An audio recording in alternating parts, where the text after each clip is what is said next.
Welcome to Club Sports News. Subscribe to the channel and follow all sports news daily. Stay now with the complete interview with Coach Graham Potter, where he reports a situation that no one expected. Yes, I've spoken to them, and it's the same as it's always been. There's always been support.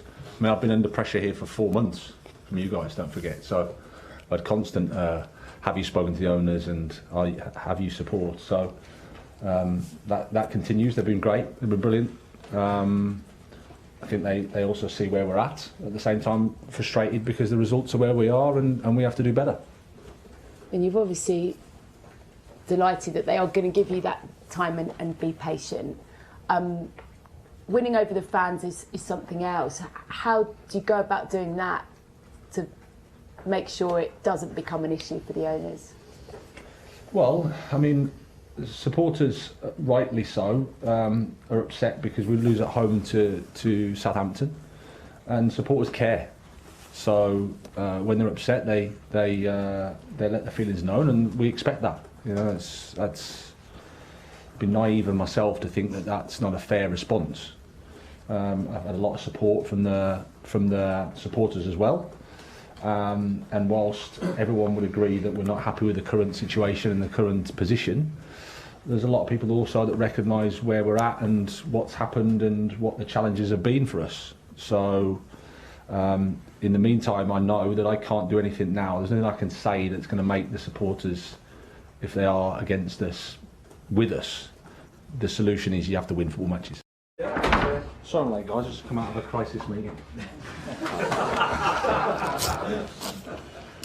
How was it? Oh, still here. Chelsea's loss to Southampton last weekend means that they've only won one game this year. Potter admits he has been feeling the pressure. Well, it's really tough. Like I said, I think my quote is, it's probably the toughest job in football.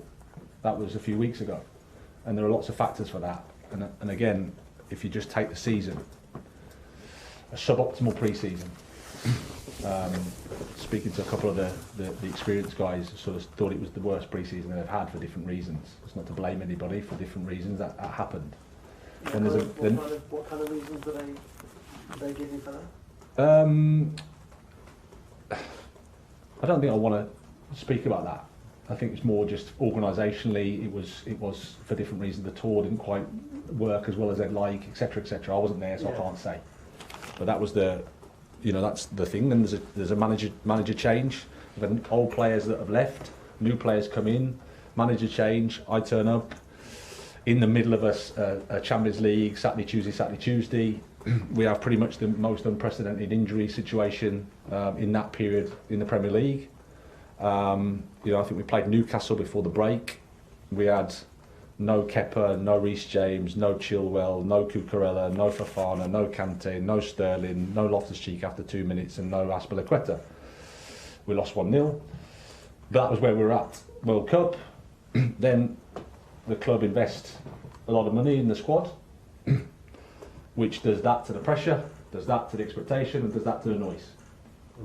But the players that we've got, they're not 28-year-old, 400 game Premier League players. They're young players that you need to take time to adapt to. And at the same time, the injury situation that we had, we have to try to adapt and get them up to speed to play in the Premier League. That's the position that we've been in.